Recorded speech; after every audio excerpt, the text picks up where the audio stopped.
ഇന്നത്തെ നമ്മുടെ വീഡിയോയെ ഞങ്ങൾ അടുത്തുള്ള അച്ചൻകോവിലാറാണ്, ഞങ്ങളുടെ തൊട്ടടുത്തുള്ള അച്ചൻകോവിലാറായത്.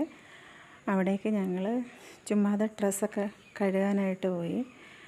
ഡ്രസ്സെന്ന് വെച്ചാൽ പുതപ്പെടുത്തു, പിന്നെ പിള്ളേർ 2 ബാഗ് ഉണ്ടായിരുന്നു കഴുകാനായിട്ട്. ഇനി സ്കൂളൊക്കെ ഓപ്പൺ അല്ലേ, അപ്പം ഈ പ്രാവശ്യം പുതിയ ബാഗൊന്നും വാങ്ങിക്കുന്നില്ല, അപ്പോൾ അത് കഴുകിയെടുക്കണം. അപ്പോൾ പിള്ളേർ കിടന്ന് ഭയങ്കര വഴക്ക്. കടവ് ഞങ്ങൾക്ക് 1 മാസമായിട്ടേ ഉള്ളൂ ഓപ്പണായിട്ട്. അന്നേരം അവിടേക്ക് ഞങ്ങൾ നനയ്ക്കാനും ഒക്കെ ആയിട്ട് പോയി. പിള്ളേർക്കൊക്കെ വെക്കേഷൻ ആയതുകൊണ്ട് ഭയങ്കര ഹാപ്പിയാണ് പിള്ളേർ. അനിയൻ്റെ മക്കളുണ്ട്, അവരെല്ലാവരും കൂടെ ഞങ്ങൾ പോയത്. പിന്നെ കടവൊക്കെ കണ്ടില്ലേ, നല്ല ഭംഗിയില്ലേ, അച്ചൻകോവിലാറാണ്. പിന്നെ കുറച്ച് ഡ്രസ്സൊക്കെ ഉണ്ടായിരുന്നു, മുണ്ട് കയ്യിൽ ഒക്കെ ഉണ്ടായിരുന്നു ഏട്ടൻ്റെ. അതെല്ലാം ഞാൻ പിന്നെ കയ്യിലെടുത്തു. അതൊക്കെ ഞങ്ങൾ സോപ്പൊക്കെ മുക്കിയിട്ട് പതുക്കെ അവിടെയൊക്കെ നനച്ചു. പിള്ളേരെല്ലാം ഭയങ്കര ഹാപ്പിയായിരുന്നു. കുറേ നേരം ഞങ്ങളവിടെ ഇരുന്നിട്ടാണ്, വെയിലായതുകൊണ്ട് ഭയങ്കര ചൂടാണ് അവിടെ കെട്ടിനൊക്കെ. ഞങ്ങളവിടെ കുറേ നേരമൊക്കെ ഇരുന്നു, എന്നിട്ടാണ് തുണി നനച്ചത്. ഇപ്പം പിള്ളേരെല്ലാം അടങ്ങിയിരിക്കും അവിടെ. കുറച്ച് കഴിയുമ്പോഴത്തേനും എല്ലാം കൂടെ ഇറങ്ങും, ബഹളമാണ്.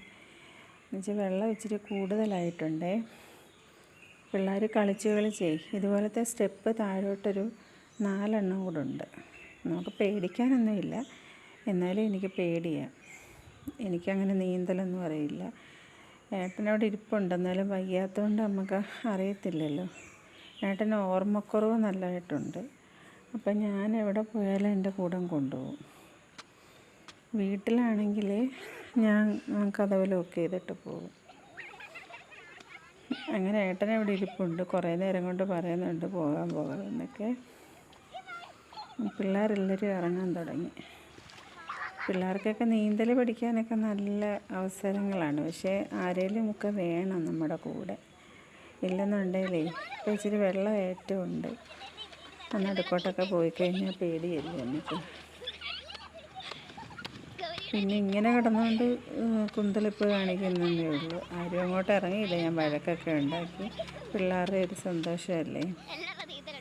പിന്നെ അല്ല, അവർ ചൂണ്ടയൊക്കെ കൊണ്ടാണ് വന്നത്. അനിയൻ്റെ മോനായിരിക്കുന്നത്, അവൻ ചൂണ്ട എടുത്തോണ്ടാണ് വന്നത്. തന്നെ വിടാത്തതിനൊക്കെ ഭയങ്കര ബഹളമാണ്, പക്ഷേ ഞങ്ങൾ വിടാറില്ല.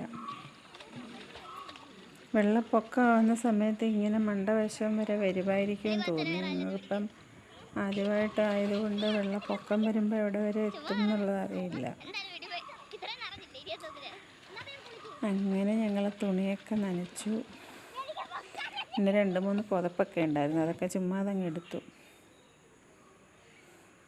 അങ്ങനെ പിള്ളേർ ഹാപ്പി.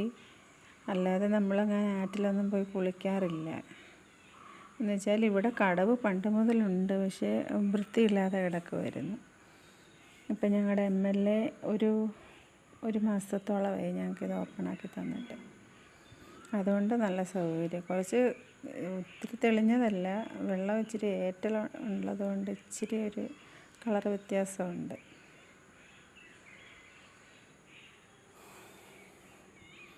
അങ്ങനെ ഞങ്ങൾ തുണി നനയൊക്കെ കഴിഞ്ഞു. പിള്ളേരെല്ലാവരും ടവലൊക്കെ പൊതിച്ചുകൊണ്ട് നിൽക്കുക. ഇതാണ് ഞങ്ങളുടെ മുകളിലോട്ട് നോക്കുന്ന ആ വഴിയാണിത്. ആറ്റിലേക്ക് ഇറക്കമാണ്. അങ്ങോട്ട് പോകുന്നിടത്താണ് ഞങ്ങളുടെ വീട്. ഈ താഴെ കിടക്കുന്നുണ്ട് റംബൂട്ടാൻ്റെ മരം അവിടെ. അതെല്ലാം പൊഴിഞ്ഞ് കിടന്നിട്ട് മഴ പെയ്തിട്ടേ അതിൻ്റെ കറ ഇങ്ങനെ കിടക്കുക. അങ്ങനെ ഇന്നത്തെ വീഡിയോ ഇത്രയേ ഉള്ളൂ. Thank you.